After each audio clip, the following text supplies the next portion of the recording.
የዩቲዩብ የስኬት ሚስጥሮችን በዝርዝር የያዘው የአቤል ብርሃኑ የወይኗ ልጅ መጽሐፍ ሁለተኛ እትም በገበያ ላይ። ዩቲዩብ ለመጀመር በአጭር ጊዜ ስኬትን ለመቀዳጀት አስበዋል? ዩቲዩብ ብጀምር ስንት ብር አገኘሁም ብሎ አስበዋል? እንግዲያውስ በዩቲዩብ 2 የወርቅ 3 የብር ሽልማቶችን ያገኘው የአቤል ብርሃኑ የወይኗ ልጅ የዩቲዩብ ሚስጥሮች መጽሐፍ በዝርዝር ሁሉንም ያብራራሉታል። ዛሬውኑ ገዝተው ህልሞን እውን የሚያደርጉበትን የዩቲዩብ የስኬት መንገድ ይጀምሩ። በሀገር ቤት አከፋፋይ አዲስ አበባ ሜክሲኮ ኮሜርስ መጽሐፍት መደብ። በውጭ ሀገራት ለምትገኙ ከአማዞን ላይ ብታዙ በቀናት ውስጥ ደጁ ይደርሳል። የአማዞን ሊንኩን እዚህ ቪዲዮ ኮሜንት ላይ ያገኙታል። የዩቲዩብ ሚስጥሮች ዘመኑ ጋር ተፈላጊ መጽሐፍ።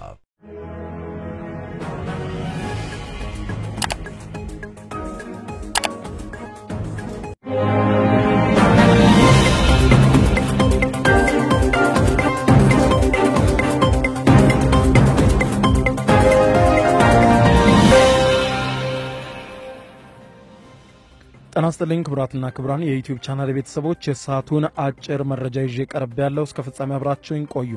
ክቡራን አድማጮች ከወደ ግብጽ ሰበር መረጃ ይሰማል። ይሄውም እንግዲህ ጠቅላይ ሚኒስትር ዶክተር አብይ አህመድ የህዳሴ ግድብን ገንብተን ጨርሰናል፣ አሁን ደግሞ የወደብ ጉዳያችንን ከመፈጸም የሚያስቆመን ነገር የለም ማለታቸው ይታወቃል። ይህንን ተከትሎ ላለፉት 14 ዓመታት ትኩረታቸውን በህዳሴ ግድብ ላይ አድርገው የነበሩት የግብጽ ሚዲያዎች አሁን ደግሞ የኢትዮጵያን የወደብ ፍላጎት እያጣጣሉ ይገኛሉ። ይህንን ተከትሎ ታዲያ ግብጽ ኢትዮጵያ የባህር በር እንዳታገኝ በአጥብቃ እንደምትሰራ እየገለጹ ይገኛሉ። ይህንንም ተከትሎ ታዲያ በከፍተኛ ሁኔታ ከኤርትራ ጋር ያላቸውን ግንኙነት እያጠናከሩ እንዳሉ የሚያሳይ ዘገባ አውጥተዋል። በሌላ በኩል ደግሞ እንዲሁ ጎረቤት ሱዳን ከፍተኛ ጎርፍ መከሰቱ ይታወቃል። ይህንን የጎርፍ መከሰት ተከትሎ ግብጽ በሱዳን ውስጥ የተከሰተው የጎርፍ መጥለቅለቅ የታላቁ ህዳሴ ግድብ የተለቀቀው ከፍተኛ ውሃ ነው፣ ግድቡ በስነ ስርዓት እየተዳደረ አይደለም በማለት ወቅሳ ለዓለም አቀፉ ህብረተሰብ መግለጫ ስትሰጥ፣ በሌላ በኩል ደግሞ በጎልፍ የተጥረቀረቀችው ሱዳን ደግሞ ባወጣቸው መግለጫ የኢትዮጵያ ችግር ሳይሆን ከኡጋንዳ የሚመጣው ነጭ አባይ ሞልቶ ነው በሚል የተቃረነ መግለጫ መስጠቷ ብዙዎችን አስገርሟል። ኢትዮጵያም ከንቱ ላለችው የግብጽ መግለጫ ውድቅ የሚያደርግ መግለጫ ኢትዮጵያም ዛሬ አውጥታለች። ይህንን በተመለከተ በዝርዝር የማስደምጣችሁ ይሆናል። አብረን ዝርዝሩን እንከታተለው።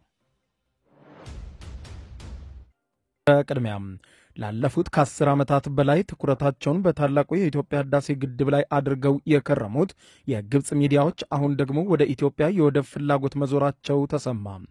ግብጽ ማንኛውንም ነገር ከማድረግ ወደ ኋላ እንደማትመለስና ኢትዮጵያ የባህር በር የማግኘት ፍላጎቷን ግብጽ እንደማትደግፈው እየገለጹ ይገኛሉ።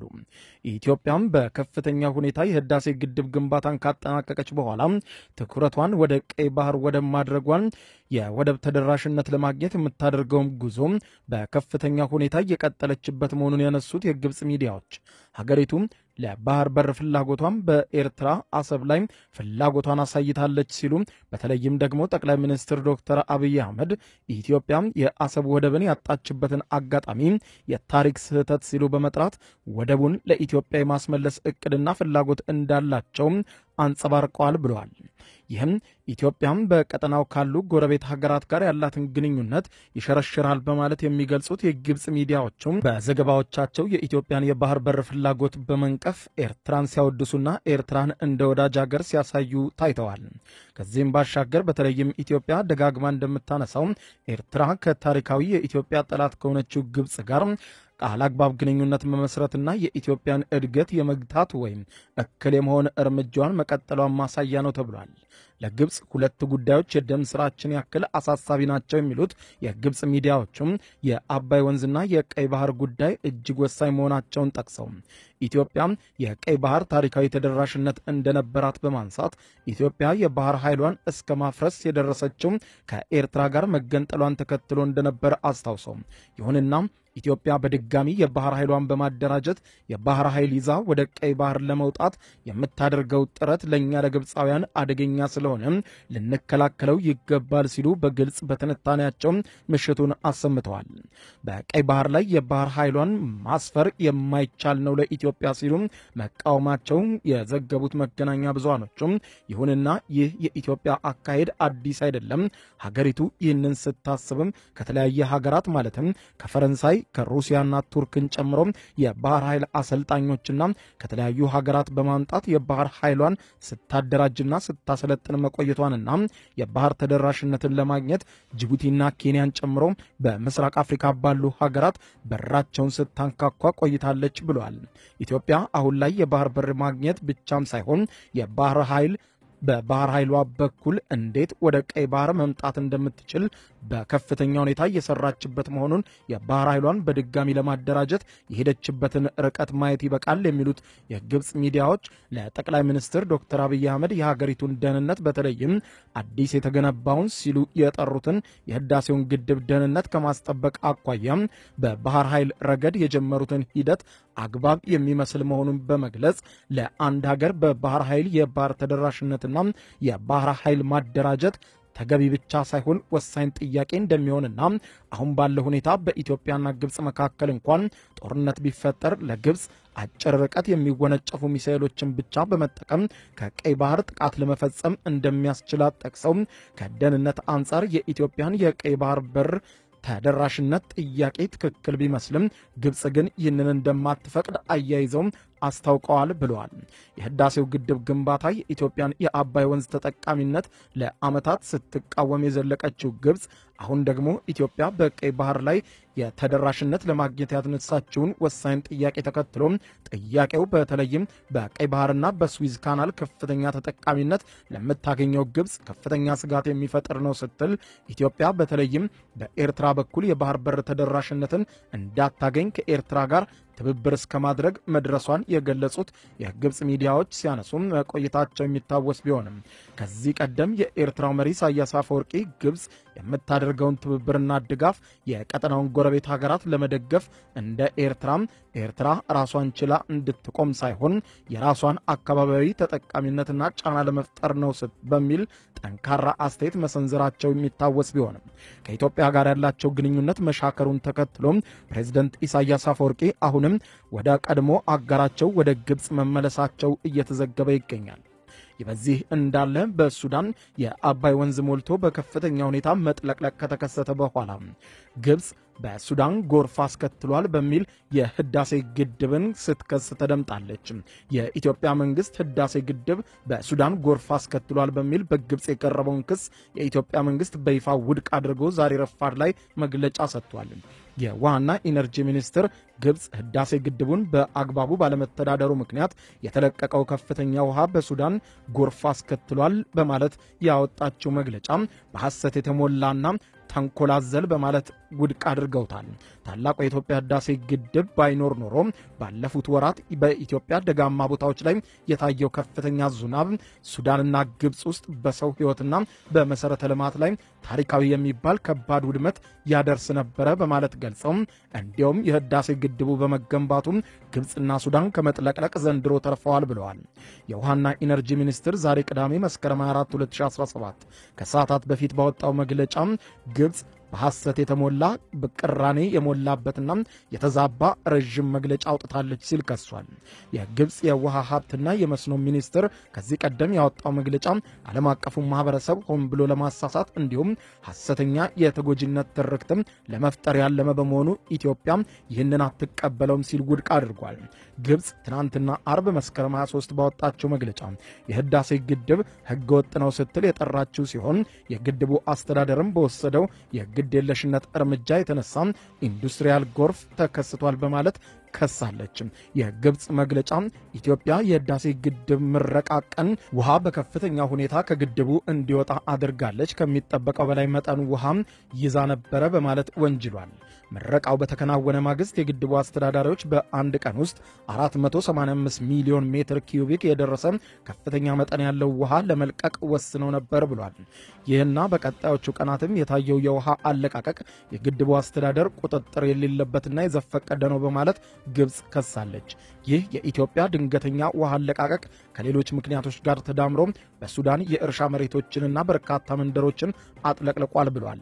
የኢትዮጵያ የውሃና ኢነርጂ ሚኒስትር ለዚህ ከንቱ ክስ ምላሽ በሰጠበት በዛሬው መግለጫ የቀረበውን ውንጀላ ተንኮል ያዘለና መሰረት የለሽ በማለት ውድቅ አድርጎታል። የግብጽ መንግስት ተቋማት ታላቁ የኢትዮጵያ ህዳሴ ግድብና የአባይ ወንዝን በተመለከተ በሚያወጡት መግለጫ ላይ እንደ ሁልጊዜው ውሸት ዋናው አካል ሆኖ ይታያል ብለዋል። ብሉ ናይል ከህዳሴ ግድብ በፊት የነበረውን ታሪካዊ የፍሰት መረጃ በቀላሉ ማነጻጸር በቀላሉ እውነታው የት እንደሚያገኝ ያሳያል ሲል የቀረበውን ክስ አጣጥላለች። የህዳሴ ግድብ ከዚህ ቀደም የታችኛውን ተፋሰስ ሀገራት ላይ ይደርስ የነበረውን ከፍተኛ የጎርፍ መጠን እንዲቀንስ ማድረጉን ለማስረዳትም በሱዳን የተመዘገበውን የ93 ዓመታት የውሃ ፍሰት መረጃም ጠቅሷል። በሚኒስትሩ መግለጫ መሰረት ግድቡ ከመገንባቱ በፊት ከፍተኛው የጎርፍ መጥለቅለቅ በነሐሴ ወር በቀን ከ800 ሚሊዮን ኪዩቢክ ሜትር በላይ እንዲሁም በመስከረም ወር ከ750 ሚሊዮን ኪዩቢክ ሜትር በላይ ይደርስ እንደነበረ ገልጸው በነሐሴ 2017 ዓመተ ምህረት ግን ይህ ቁጥር በአማካይ ወደ 154.7 ሚሊዮን ኪዩቢክ ሜትር ዝቅ ማለቱን መስከረም ላይ ደግሞ ወደ 472 ሚሊዮን ኪዩቢክ ሜትር ሆኖ መመዝገቡንም አስረድተዋል። ቁጥሮቹ ራሳቸው ይናገራሉ ያለው የኢትዮጵያ የውሃና ኢነርጂ ሚኒስትር ግድቡ የብሉ ናይል ውሃ ቁጥጥር በተደረገበት ሁኔታ እንዲፈስ በማድረግ በታችኛው ተፋሰስ ሀገራት የሚገኙ ማህበረሰቦች ሕይወትና ንብረቶች ከአስከፊ አደጋ እንዲጠበቁ ማድረጉን ገልጧል። ታላቁ የኢትዮጵያ ህዳሴ ግድብ ባይኖር ባለፉት ጥቂት ወራት በኢትዮጵያ ደጋማ አካባቢዎች የተከሰተው ከባድ ዝናብ በሱዳንና በግብጽ በሰው ሕይወትና በመሰረተ ልማት ላይ ታሪካዊ ጥፋት ሊያስከትል ይችል ነበር በማለት የግድቡን ጥቅም አንስቷል። በተጨማሪም የግብጽ ክስ የሱዳን ባለስልጣናት በሀገሪቱ የተከሰተውን ጎርፍ በተመለከተ ከሰጡት ምክንያት ጋር የሚቃረን በማለት መግለጫውን ውድቅ አድርገውታል። የሱዳን የግብርናና የመስኖ ሚኒስትር የጎርፉ ዋነኛ ምክንያት ከኢትዮጵያ ጋር ምንም ግንኙነት የሌለው የናይል ገባር ከሆነው ከኡጋንዳ የሚመጣው ከነጭ አባይ የሚወጣው የውሃ ፍሰት በመጨመሩ እንደሆነ በመግለጫቸው ላይ ጠቅሰዋል። በተጨማሪም የሱዳን ባለስልጣናት የፍሰት መጨመሩ ከአየር ንብረት ለውጥ ጋር በተገናኘ የዝናብ መጠን መቀየር የተከሰተ ሊሆን እንደሚችል እንዲሁም በሀገሪቱ እየተካሄደ ያለውን ግጭት መሰረተ ልማቶች ላይ ያደረሱት ጉዳት ለሁኔታው መባባስ አስተዋጽኦ እንዳደረገም ዘርዝሯል። የግብጽ መግለጫ ግን በጎረቤቶቿ ስም የመናገር መብት እንዳላት አድርጎ ያቀረበ መሆኑን የጠቀሰው የውሃና ኢነርጂ ሚኒስቴር መግለጫ የሀገሪቱን ባለስልጣናት በሱዳን የተገለጸውን እውነታ ችላ በማለት ጥፋቱን ወደ ኢትዮጵያ ለማዞር ሞክረዋል ብሏል። ሱዳን ነጭ አባይ ወይም ከኡጋንዳ የሚነሳው ነው ሞልቶ የመጣው በማለት ስትናገር፣ ግብጽ ግን በሱዳን ላለው ጎርፍ ኢትዮጵያን ተጠያቂ ታደርጋለች። ሚኒስቴር መስሪያ ቤቱ ኢትዮጵያ ከሱዳን ጋር የትብብርና የመረጃ ልውውጥ ማዕቀፍ እንዳላት እንዲሁም ህዳሴ ግድብ የጎርፍ አደጋን ለመቀነስ እንዲያስችል በቅርበት ከሱዳን ባለስልጣናትና ባለሙያዎች ጋር እየተሰራ እንደሆነም አክሏል። ኢትዮጵያ የሃይድሮ ኤሌክትሪክ ግድቦችን በመገንባትና በማስተዳደር ረገድ የረዥም ጊዜ ልምድ ያካበተች ሀገር ነች ያለው የኢትዮጵያ መግለጫ ህዳሴን ጨምሮ ግድቦቿን በማስተዳደር ረገድ ያላትን ከፍተኛ የሙያ ደረጃ እያስጠበቀች ትቀጥላለችም ብሏል። የግብጽ ባለስልጣናት በናይል ተፋሰስ ላይ የያዙት የውሃ የበላይነት ቅዠት በመተው ከተፋሰሱ ሀገራት ጋር ለጋራ ትብብርና ብልጽግና መዘጋጀትና አብረው የመስራት አዲስ እውነታን መቀበል እንዲማሩ እናሳስባለንም ሲል መግለጫው ደምድሟል። ክቡራን አድማጮች ለሰዓቱ ብታደምጧቸው መልካም ናቸው ያልኳቸው አጫጭር መረጃዎች የሰማችኋቸው ናቸው። ከሰዓታት በኋላ በሌላ መረጃ መልሰን እስከምንገናኝ በያለንበት የዓለም ዳር ቸር ቆዩ።